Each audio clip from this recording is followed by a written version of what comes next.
Today, I'm going to show you how to make beats like these.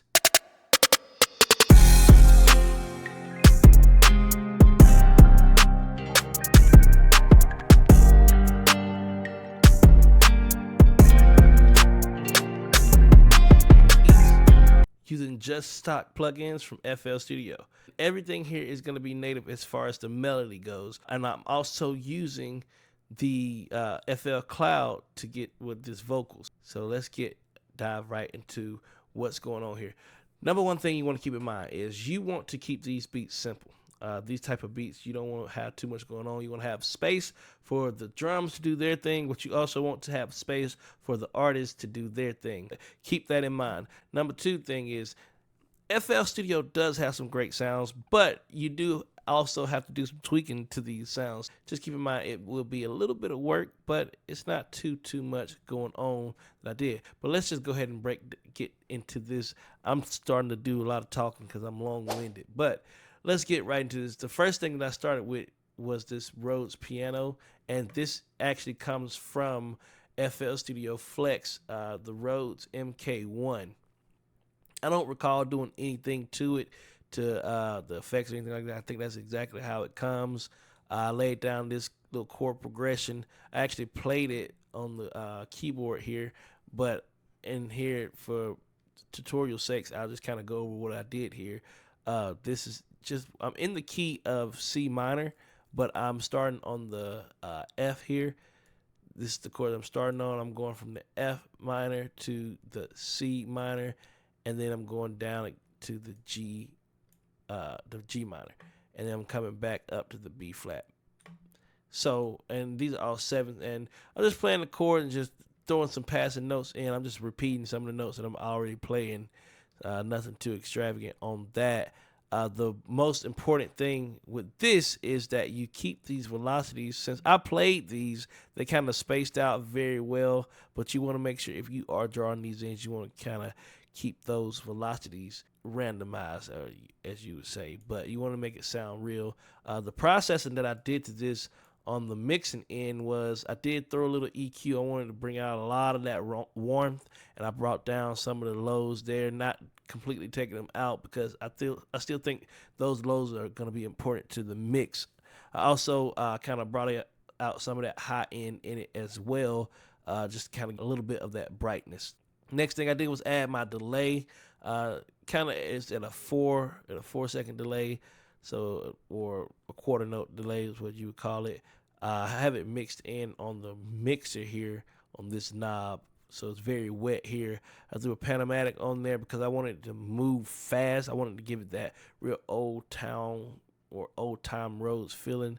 Then I threw on my reverb and blended it in as well through the mixer here, so it's real wet here. And then I also threw on this EQ, just kind of polish it all off together all at once.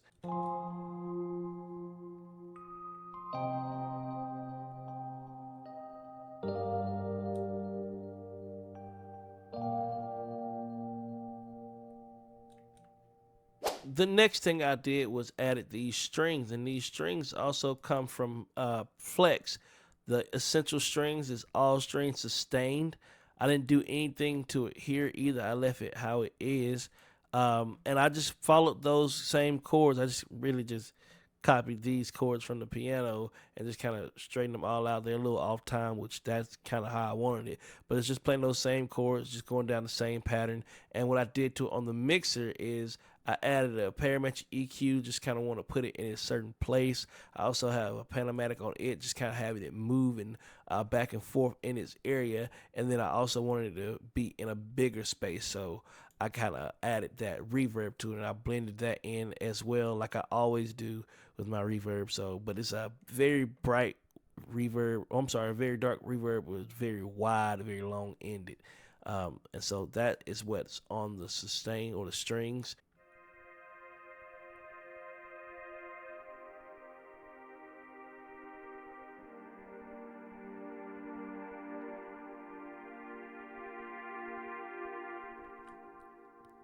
I also forgot to mention that the strings are panned to the right because I wanted them to be in their own area in the mix, so they sound more right sounding. The next thing that I did was I found this synth pluck, and I found this in Flex also. Yes, this is a Flex instrument, synth pluck crystal, and it's in the mobile synth plucks. I didn't do anything to it on the interface. I left it be, and I just kind of went in and played those same chords again. I kind of strummed them out this time on the keyboard here, just playing the same root notes over and over, or twice. So it's one time here, one time here, and then the same thing here, here. So I'm just playing those chords repeatedly with that. And on the mixes portion of everything, I did throw an EQ on it. I wanted it to sound tiny and put away. I added a chorus effect to it. I also added the delay too, and I added some reverb as well. And of course, I blended those in this way. And this reverb is a little bit smaller than the reverb on the last instrument.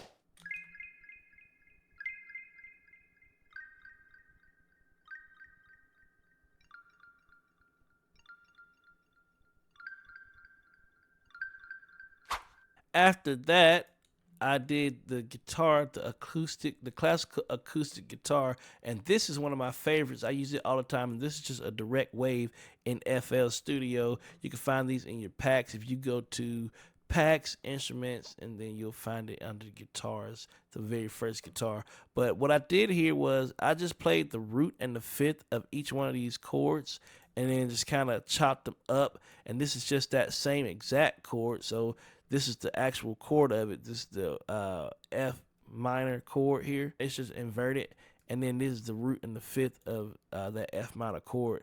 And then I just kind of resolved it with the next chord, just playing that chord and then adding some more notes on top in the scale, or in that chord that's right below it, or that's playing at the exact same time, should I say.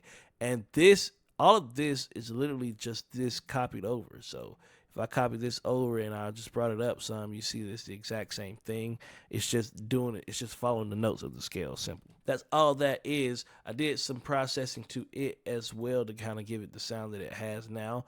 The very first thing that I did was add this fruity chorus on there, just to kind of give it a more wider or more depth feel to it, sound to it. The next thing I did was added this EQ to just kind of bring out some of those lows, but I also wanted to boost up the presence right here. But I didn't do too much. You don't see me doing too much to it, just a little bit. Then I added a compressor because these notes are kind of all over the place as far as dynamic goes. I wanted to kind of hone them in together.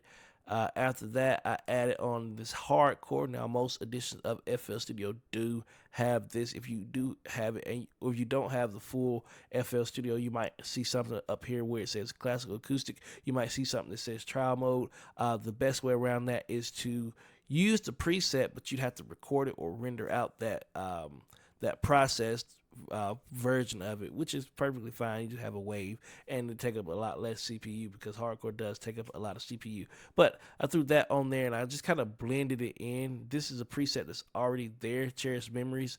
I just kind of blended it in a little bit there. Then, of course, I added my delay, and I added my own reverb as well. And it's just to kind of give it more extra depth to it.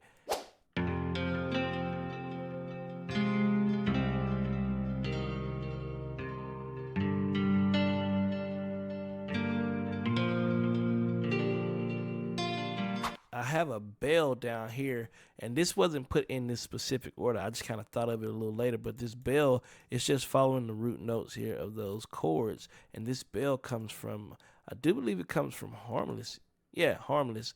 It's just church bells. I don't recall doing anything to it here. I do believe these are the regular presets. I might have added a little bit more on the units in there, but other than that, I do believe that's the preset, how it comes. I added some parametric EQ, cutting out some of those lows. I did a compressor on it because I wanted it to sound compressed. I wanted it to sound like it was being smushed down. So I did do a compressor on it. I did a fruity chorus to kind of widen that out, give it some depth. And of course the delay and the reverb, and it's all in that order.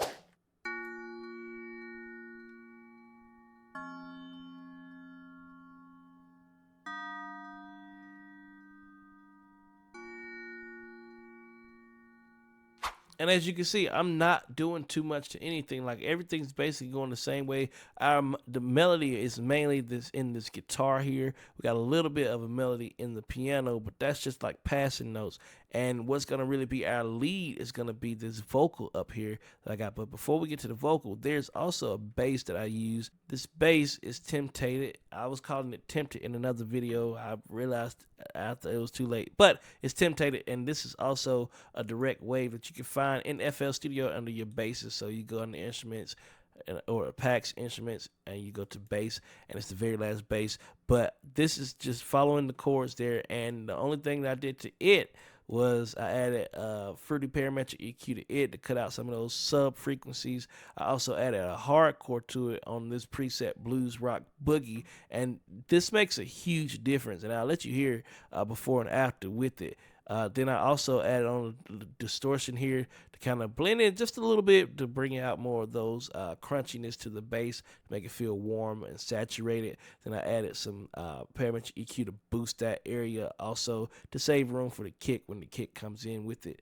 And I also added a little tiny bit of reverb. If you see right here, it's just blended in right there, just a tiny bit of it, but it makes a huge difference. I'll let you hear everything before the effects, and then I'll let you hear before hardcore, and then I'll let you hear before everything else. So this is before hardcore.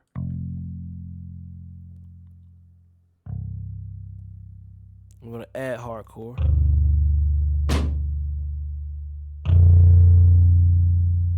Already a big huge difference. And then once I add everything to it all together at once, we get this.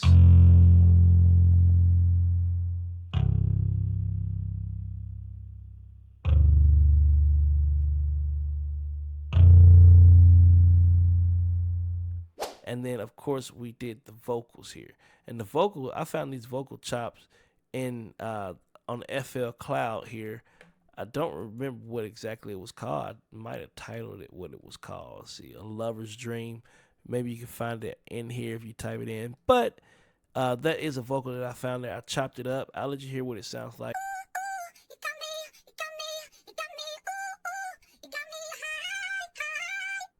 So that's what it sounds like before anything, and I did pitch it up. I recorded this right in the Edison. Once you record that in the Edison, you can just drag it out onto your playlist, and I just kind of chopped it up. So the effects that I put on it are very simple. I first did a picture. Now, it wasn't that it was out of key. I just kind of wanted to have that auto-tune, robotic kind of sound to it. So I put it through picture, and I cut it up kind of almost fast, between medium and fast, to just give it that feeling there that I was wanting, that computerized kind of feel to it.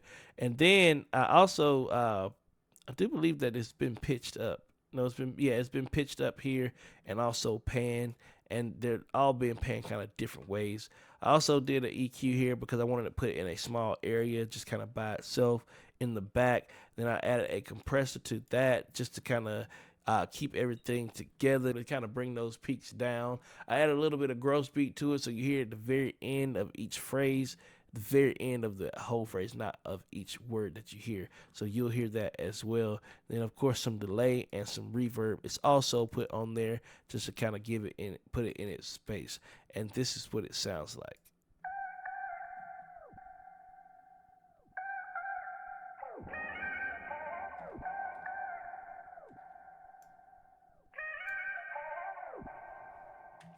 And then right up here above it, it's just a little vinyl. I wanted to give it that vinyl kind of feel, not really lo-fi, but more like an old school kind of vibe to it, or warmth to it. So I put that vinyl.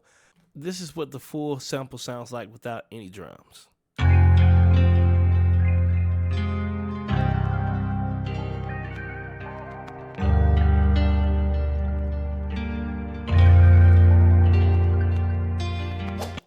And now on to the drums. All of the drums here comes from my Jooce box kit right here, which is dropping June 1st. As you know, if you've been watching, it's coming June 1st. It's going to have all these drums in it, and it's going to have even more. It's going to have these loops in it. It's going to have this MIDI in it, all that, plus some more. I've been getting it together. Like I said, June 1st is going to be dropping then, so make sure you stay tuned for it. But without any further ado, let's get right into the drums now.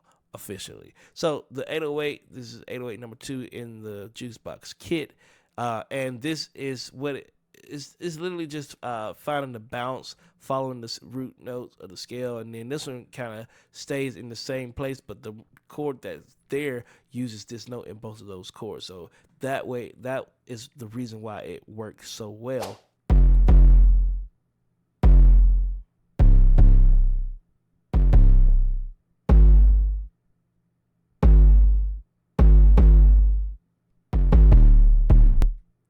And what I did to it, I didn't do very much to it. First of all, I did kind of shorten it. I normalized it and I kind of boosted it up because I wanted it to have that crunch to it, that real warm, saturated feeling to it. And then in the mixer, all I did was kind of brought down some of the lows, and I didn't want it to be rumbly, but I did want it to have that low end to it.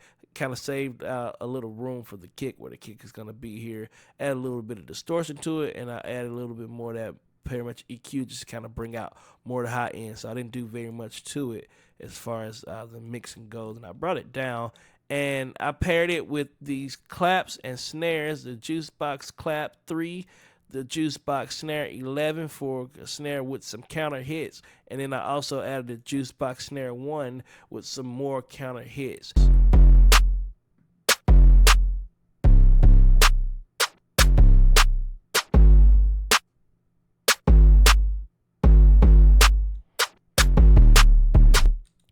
I also added in that closed hi-hat in the Jooce Box. It's hi-hat 3, and I also added an open hi-hat, and this hi-hat is doing very simple digs here.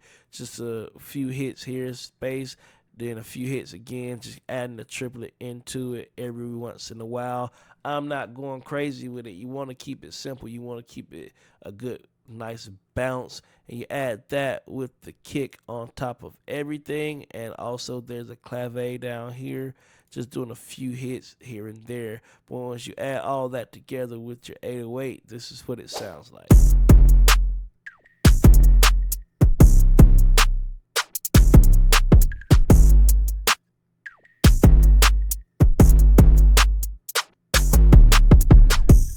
And if you're wondering about that scratch sound, it's because on the master I have a growth speed, and it's actually automated in, but I have that turned off. But if I turn it back on, then you can hear it's actually automated in at certain points. But that actually sounded cool, so I'm going to leave that in the video. But other than that, I added a couple of risers to it. I did a couple of snare fills and whatnot, just to kind of give it a little bit more energy at the top. But this is what everything sounds like together. I hope you enjoyed this video. I hope you learned something from it. Also, make sure you do like and subscribe, and stay tuned for more videos like these that I'll be dropping. I'll see y'all in the next video. Thank y'all so much.